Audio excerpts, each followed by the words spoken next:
Morning, morning. Hi, everybody. Oh, it's good to see you all. Let me get everyone else in here. Yay. Hi, hi, hi. Um, it started off as a very cold morning here. We actually had frost on the ground here in New England, and now it's pretty warm. So thank goodness the sun is out. Um, but I'm stoked to be here with you all this morning. I know I'm in need of this sit at the moment, and we're just excited about it, I suppose. Excited to like carve out some time in my day to sit with all of you and sit with the my neighbors around me. And I'm feeling particularly grateful right now um, for all the new buds, everything that's budding out right now, all the plants and the animals.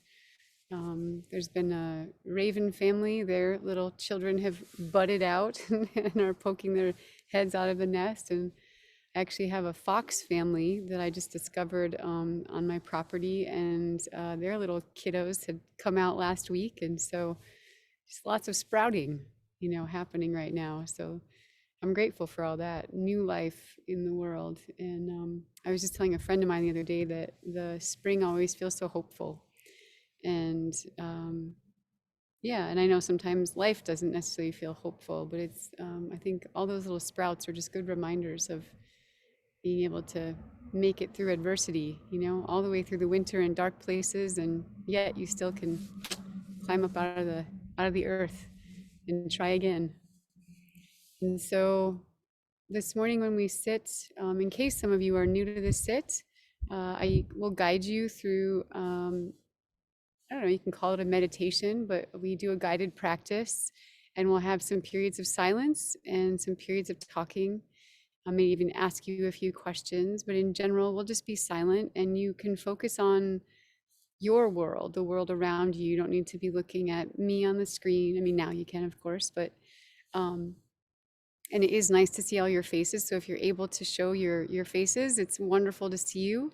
If not, that's completely fine as well. But this is a place where we love to see each other, and I love to see you anyway. um, and yeah, so go ahead and find a comfortable place to sit, either outside or inside, wherever it may be. And it doesn't matter. Sometimes I'm inside and sometimes I'm outside. So this practice can be done no matter where you are. If you're inside, just go ahead and maybe crack a little window so you can hear what's happening outside. So you can just hear the breeze or the traffic or whatever it might be, the birds hopefully singing or chattering away. Right now it's fairly quiet around me. And yeah, so go ahead and find your comfortable seat. And I always like to begin us by feeling our feet on the earth. So even if, like right now, I'm sitting on a deck, so I can't actually feel the earth, but if you are in a place where you can put your feet on the earth, maybe even go barefoot, that's even better. I know in a couple weeks I will be. And just notice what that feels like to tap into the earth. And even if you're inside, even if you're 10 stories up in a building, just know that the earth is below you. So see what it can feel like to connect with that earth somewhere below your feet. And we'll just stay with this for a moment or two.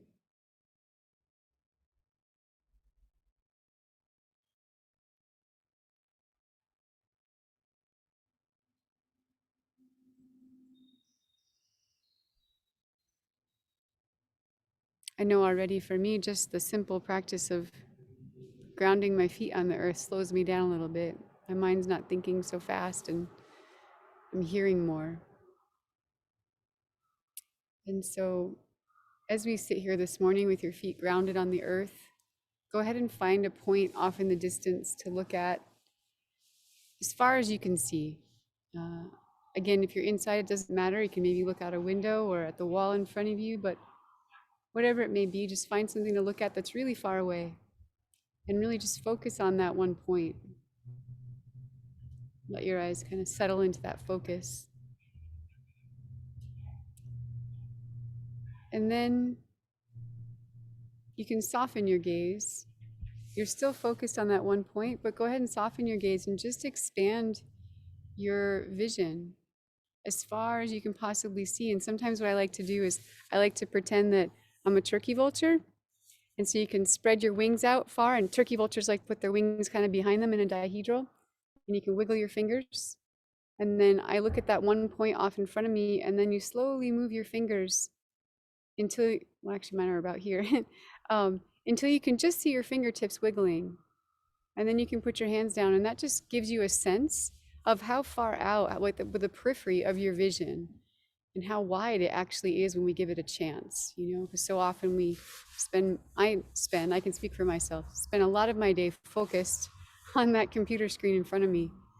And even if you don't look at the computer a lot, maybe you drive in the car, or maybe you read books. And so our eyes are quite often focused right in front of us. So give them a chance to just soften and take in a bigger picture.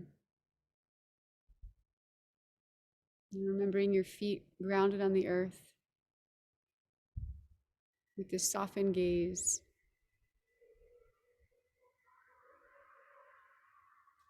And I don't want you to change anything at this very moment, but just notice what your breath is doing. Is it shallow and quick?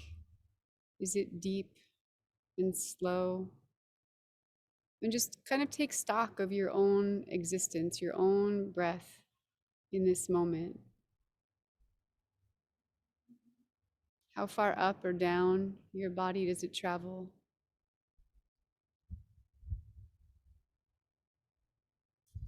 And then with intention, take a nice deep breath in, really intending to smell the air. And let that get all the way to the top of your head, to the crown, and then you can let it out and see if you can let it go all the way to the tips of your toes while it travels through your body. And take a couple of those breaths right now, still not forgetting your softened vision, looking out with just gentle eyes, your feet on the earth.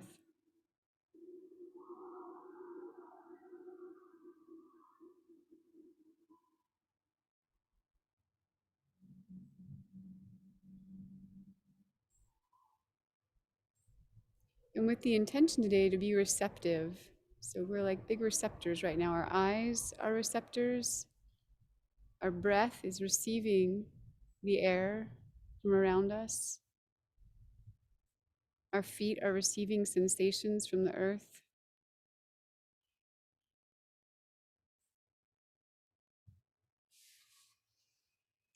And now go ahead and we'll bring our attention and our awareness to our ears.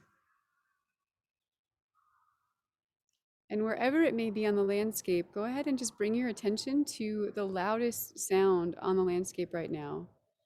Don't fight it. I know sometimes the sounds of humans can be the loudest, and they can be kind of irritating sometimes for some people.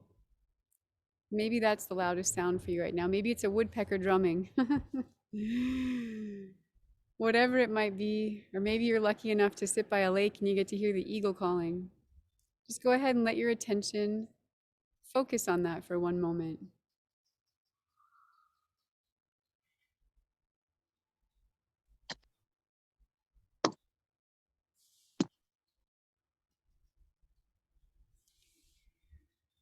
There might even be competing sounds. And see if you can just choose one of them and let your attention dwell on that one sound right now.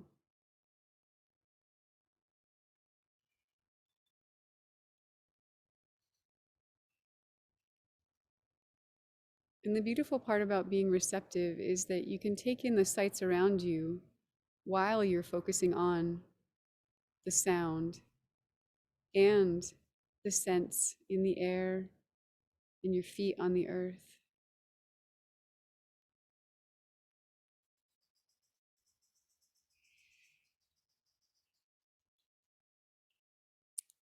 And now just allow that loud sound just to be.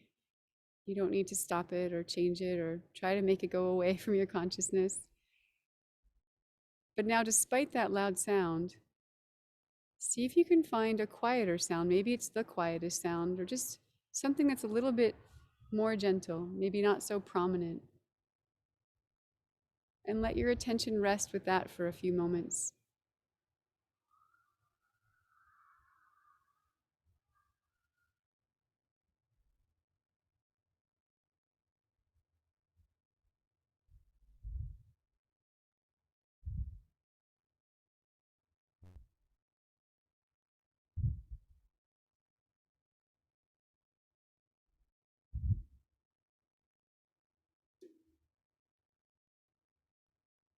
Just notice what you're receiving as the big open receptor that you are at this moment. What's coming in? What are you allowing right now?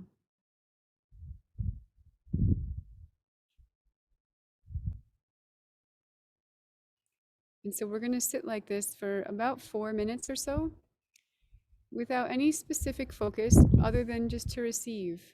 Whether it's a sight, a sound, a sensation in your body, maybe it's an intuition. Just let yourself receive what's there. And I'm going to mute myself so you don't have to hear any of my background noises. And then I'll let us know when that time is up.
So go ahead and stay in this nice receptive place where you are right now. And we're going to try something out. So this can be a good space to ask a question and of yourself and of the world, not of me. But think of something that you've been wondering about lately, whether it's something personal, something about nature.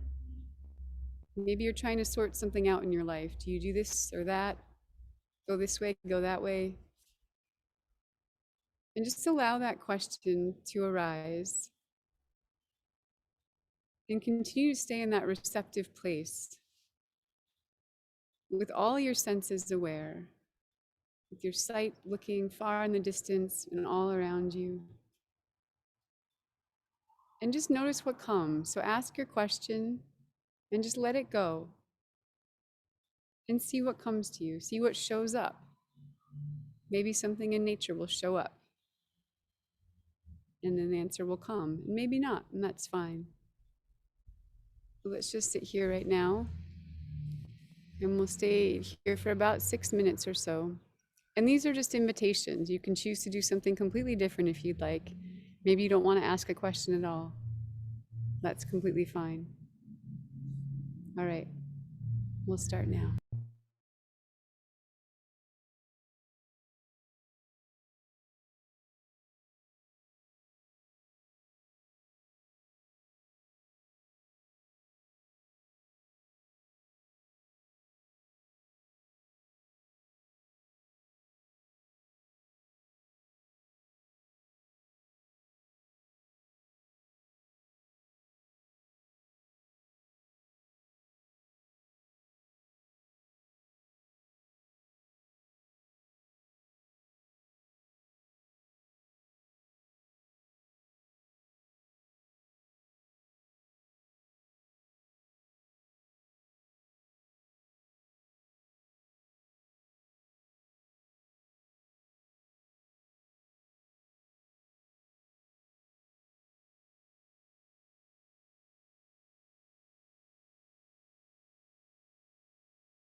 So I suppose this wouldn't be a bird sit if we didn't talk a little bit about birds.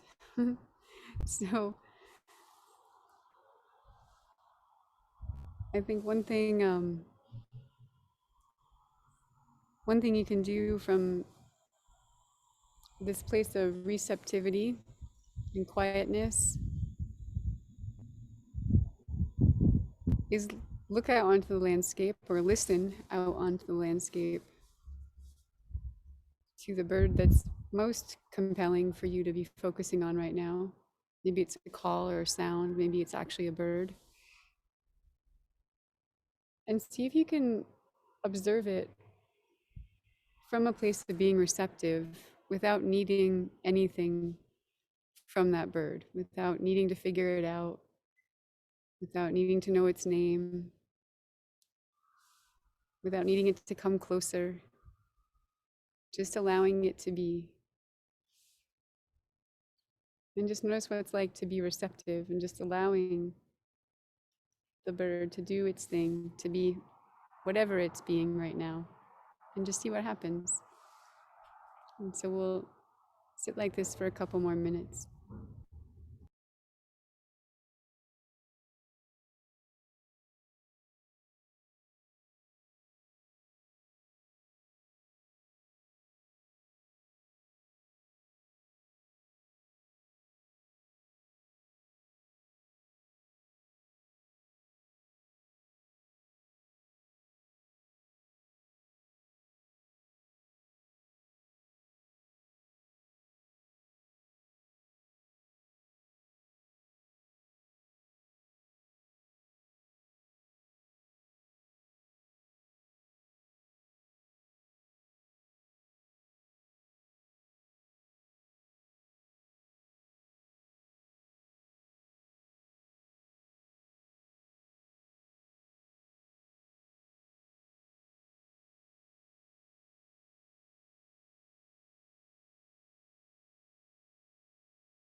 Okay, so we'll close with a fun game. So, unless you're looking at something that's really fascinating you in the moment, you can go ahead and close your eyes. And this is a little bit easier for folks who are outside, but not necessarily so. Without peeking, without looking right now, I want you to tell me or tell yourself, just kind of ask yourself, what direction are either the clouds moving in right now, if you have clouds around you, or is the wind traveling in if you don't have clouds? And if you don't have clouds and there's no wind, well, then where is the nearest, tallest evergreen tree? Can you point to that right now? And you can open your eyes, now you can check and see if you were right. That's always a fun one. All right, well, it looks like thank you everyone for coming. And I know if some people are just here for the 30-minute sit, then you're welcome to head out now, and others like to stay around for our question and answer time. And I do see that there are some folks who asked some questions in the chat, so I just want to be able to look through those. We have some good mornings. Good morning from Sacramento. Jackie has a poem. Yeah, Jackie, I'd love to hear the poem. Maybe in just one moment. Let me just if you're still here, hopefully. Oh, there you are. I see you. Yeah, great. Actually, Jackie, would you be able to close us with that to at the end? Yeah, or maybe we won't wait till the total end, but I don't know, Mary Oliver is always kind of nice to like leave people with, you know? Yes, I would be Um, glad to, but I cannot wait too long. My husband needs the laptop. oh, yeah, for sure. Okay, let me just take one. There was another question that someone said. Good morning. Well, why don't we just start? We'll transition with Mary Oliver. So yeah, please read the Mary Oliver if you Oh, will. thank you so much. If y'all have never discovered her, I encourage you to um, pick up a book of hers. So this title is Spring, appropriate. All day the flicker has anticipated the lust of the season by shouting. He scouts up tree after tree and at a certain place begins to cry out, my, in his black freckled vest, bay body with red trim, and sudden chrome underwings. He is dapper. Of course, somebody listening nearby hears him. She answers with a sound like hysterical laughter and rushes out into the field, where he is poised on an old phone pole, his head swinging, his wings opening and shutting in a kind of butterfly stroke.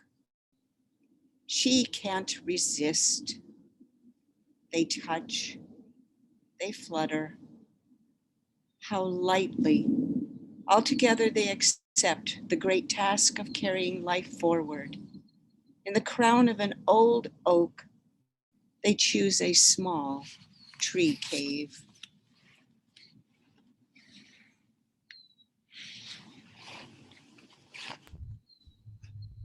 Thank you, Jackie. She has such a nice way of just bringing us into the moment and making what sometimes to some people might be mundane really fantastical. Yeah. What inspired you about that particular poem this morning? I love our flickers. They have many ways of communicating. Since I Mm. walk on the river regularly, I get to hear these conversations, and it always surprises me that it's the flickers. Ah, Their uh-huh. voice is not what you might think of as a woodpecker voice. Mm-hmm. It's awesome. Thank you. Thanks for that. Bill says, good morning from Southwest Virginia. I'm especially grateful for the color green. Yeah. All the shades and textures, especially in springtime. That's beautiful, beautiful. Thank you, Bill. Someone talks about male indigo bunting, and Suzanne, I think it's Suzanne, it says, I'm wondering what to do about the avian flu. Not sure if it's in my area yet, Southwest Colorado, and if I should preemptively take down my feeders. Yeah, that's a good question. I think the best thing to do is check with your local fish and wildlife department, because they usually have recommendations for people, or the local Audubon Society. They might be tapped into that. The last I just recently read about it, I think there's lots of cases in Florida in the South. I don't know about many of the other places. I think there's some up, there's like one that was found in Canada, but they're pretty sparse and rare. I think my own take on bird feeders at the moment is that many of us live in bear country. And so now is a really good time to take the feeders down so we don't draw the bears in. And that, I know that a lot is changing. There's a new Audubon article that just came out. I just started reading it actually about migration and the changes that have happened with global warming and all. So I know things aren't always aligned for the birds in the way they used to be. So like what they sort of were dependent on may not be, they might be a little behind it, which in some ways might not be such a bad thing for certain circumstances. Um, but really there's a lot of insects around, and I think we forget about that. We don't see a lot of flowers, and we think, oh, there's not very many seeds around, maybe the seeds have fallen from the winter and there's not a lot available. But a lot of birds really rely on insects, and there's quite a lot up in the trees and plants, tucked in there. And so, in a lot of circumstances, the birds will be okay without the feeders. And so I think if you're concerned, if you have any doubt or just wondering about it, it can't hurt to take them down. I know I did a couple weeks ago, and it was, of course, it's sad.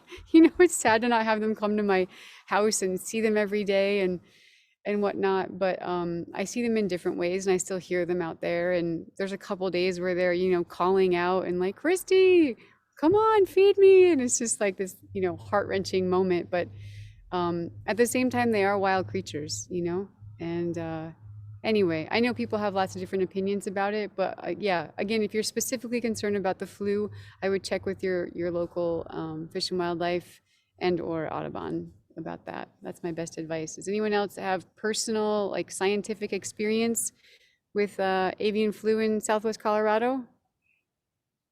No? Okay. Let's see. Rain changed to snow. Wow, in Ohio. Yeah. Thank you. Nice to join you from Northeast Scotland. Cool. And a wood pigeon trying to balance on a birch branch. Sadly, we have had a bad outbreak of bird flu in our pink-footed geese colony. Oh, I'm sorry to hear that. Yeah, and that's the other thing, is that a lot of it is affecting the domestic birds can be the carriers and then passing it on to wild birds. And so people always recommend, not, trying to limit that. With the avian flu, it's tricky. It's a tricky one, I think. But there is lots of research out there. So I would just say, start asking, get to know your local folks. But yeah, anyone else have a story they want to share from this morning, from your bird sit? You can either wave your hand like that so I can see you, or just go ahead and put your virtual hand up and I can call on you that way as well. I see down there. I'm sorry, my screen is a little bit off. Is it Jermaine? Yeah. There you go. Germaine it is.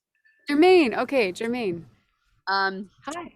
Well, it's funny about the May Oliver poem, because I've been sitting here, and a lot of the time I've been hearing one of them going, doing the kier thing that they do. And I don't see them a lot at the feeder, but I think I have seen one or two here lately. And they are a very lovely bird and wonderful. And I love the way they always like to be on the ground more than, they're different, and they're so beautiful. So that was kind of fun. And I heard a kingfisher just now, which is, I'm like near a road, and creeks are there's a cove, but it's a good half mile away. So I guess they don't, it's as the bird flies, Awesome. That's so cool. I love hearing that. Yeah, you're right. The flickers are, I feel like in every bird family, there's always sort of one that's like the odd duck, that does its own thing. It's just like, I'm just going to do it this way, even though the rest of my family does it that way, I'm going to do it this way. And the flicker's that way for the woodpeckers, I think. They're just like, yeah, I'm going to hang out on the ground and eat some ants. And everyone else is like, what are you doing? We're supposed to be up in the trees. Yeah, they're super cute. Thank you for that story. I see Betty.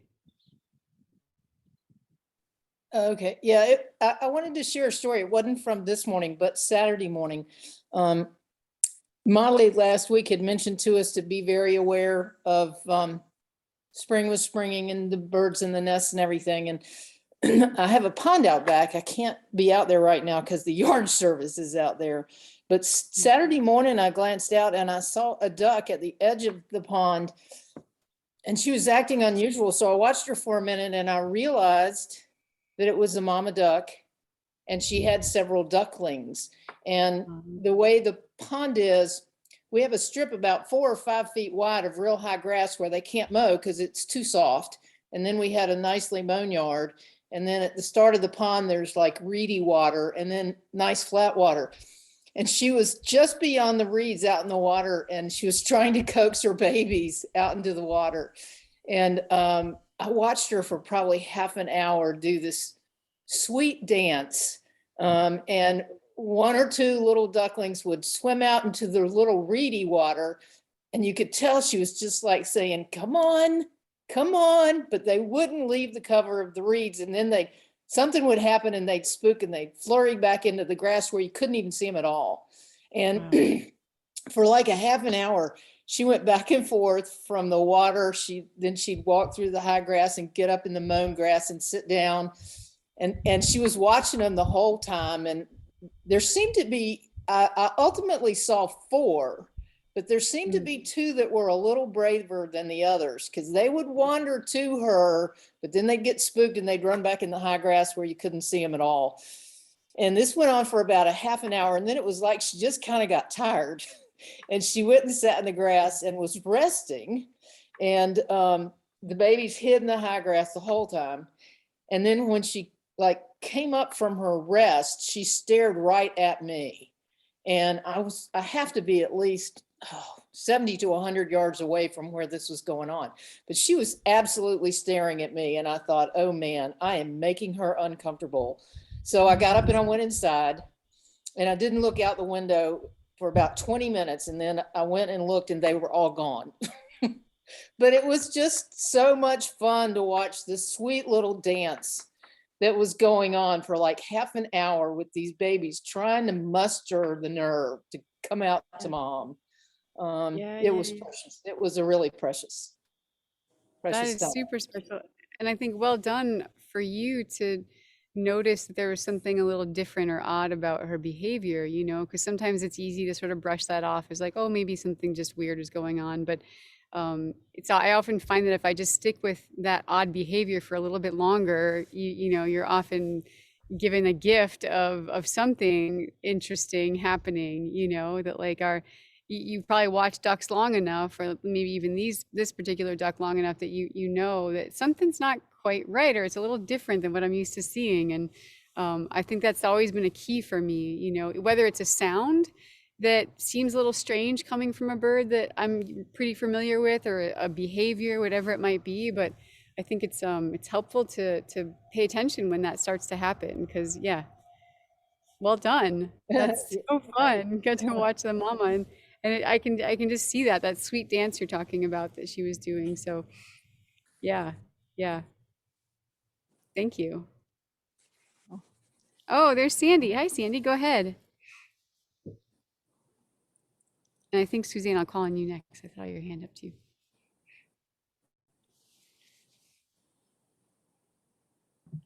There, I got it. I'm audible, right? Yeah, I can hear you. Okay. Well, first off, when we started and you said about taking off the shoes, and well, I had these big socks on I put on. I thought, well, I'll take them off. And it's just a laminate floor. But my feet, it just felt really good. My feet were like appreciative. They just, and then, and I felt, really good. And then I put my arms on the chair, and I got the same feeling in my arms. And so that was really good. And then, so we're having a snowstorm. And when I got up, it wasn't snowing yet. It had been raining and it just started. And I've been, two things happening. I was very aware of the direction of the wind, because it's usually comes from the west. It's coming from the east, and it's blowing right towards. I have a bluebird box, which the swallows, I think the tree swallows are well, I know they're trying to take it over. They don't want the little wren to get it, and the bluebirds just didn't happen to get there soon enough. And the two were sitting on the utility wire for a few days, and they were singing too. And then and I saw her. They've been going to the front, and I saw her yesterday with a big piece of the grass, the dried grass, that usually the little field sparrow would jump up on and sit on. Well, she had a long piece of that, and it wasn't even like the wren, I know. And it was this long piece of grass, it wasn't a stick, but it was that dried, and she was trying to get it in there, and she got in, and she got part of it in there. I don't know if she got a piece broken off. That would be nice. But pretty soon the bulk of it fell back onto the ground, and so that was interesting and fun. And then, but because of this weather that's poured in, and while I mean, the wind is what I'm dealing with. But I did crack my window up. I could hear the wind just fine, and would have been able to hear birds a lot too. But I put it up to get the little breeze, and so it's a coming for sure. I mean, Wow, Sandy.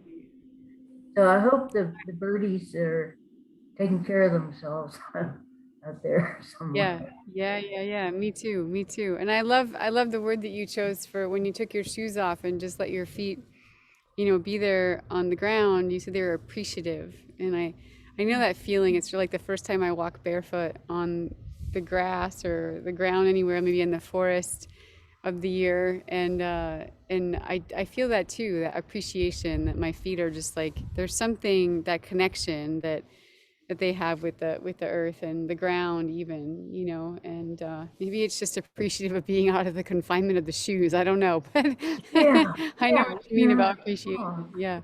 Yeah, and just because of how you were talking and getting relaxed, they were able to appreciate that and Yeah. help Yeah. me. I do know. Mm. Yeah. Thank, thank you, Sandy. It's always nice to hear from you. Glad to have you. And I think, where did she, Suzanne, did you have your hand up before? No, I'm good. Thanks. Oh yeah, for sure. Anybody else? That's me.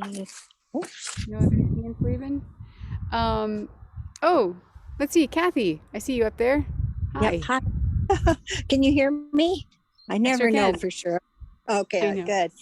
Well, I just wanted to share, when you said to ask a question when we were sitting quietly and something that was maybe pertinent to us. And, I'm so impacted about what's going on in Ukraine and other countries and the suffering. And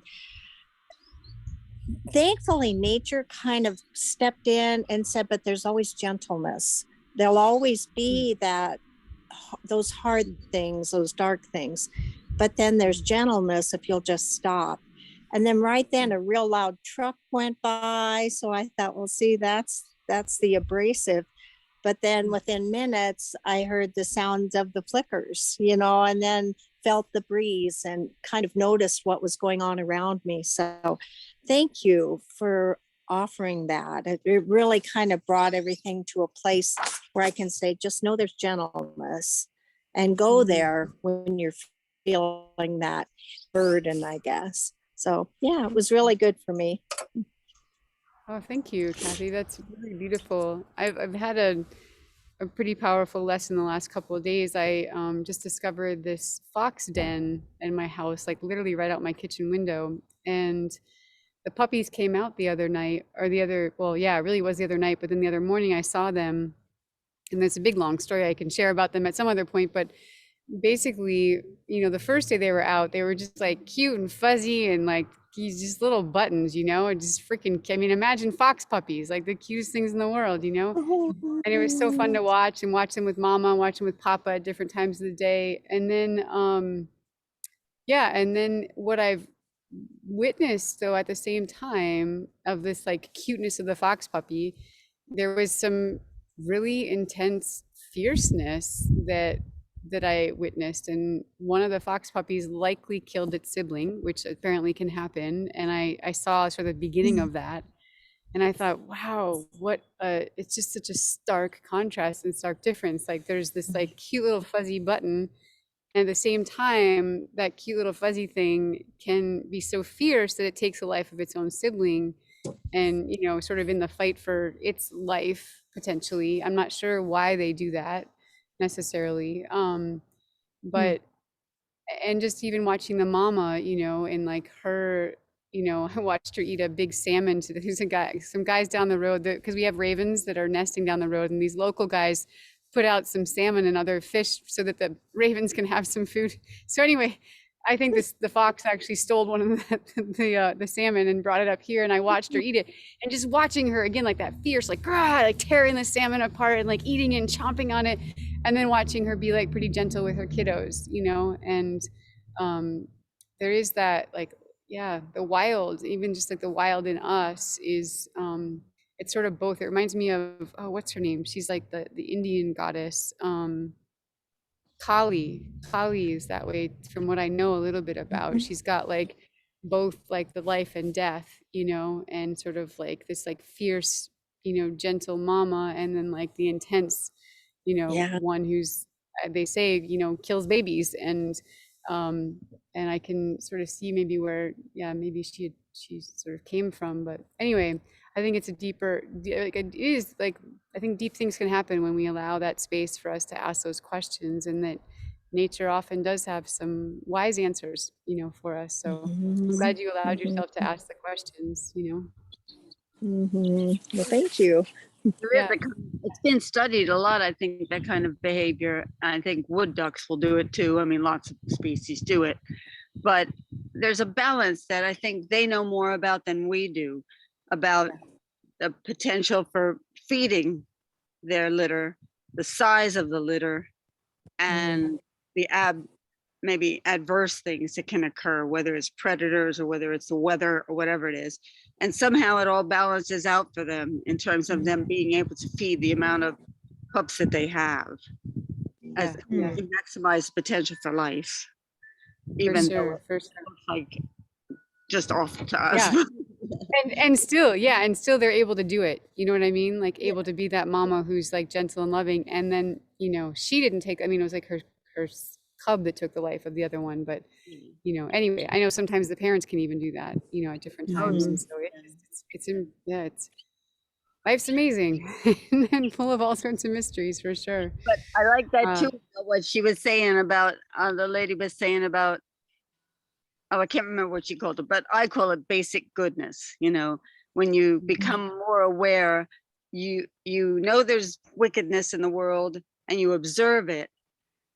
But when you can observe the wickedness and not get your heart torn out of your body by it, you're taking a step back, just slightly. I mean, there's still lots of compassion there. It's unlimited. It's unlimited compassion, but it's not. It's not misery and suffering that you're watching this happening. And if you take a step back, you have access to the basic goodness of all people and the basic goodness of life, really, in general. And that what she was saying reminded me of that. It's one of those meditation things, Sure. Thanks, Jareen.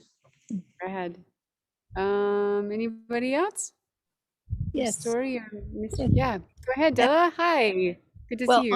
On a lighter note, yesterday I came out to sit on the patio right here where I am right now.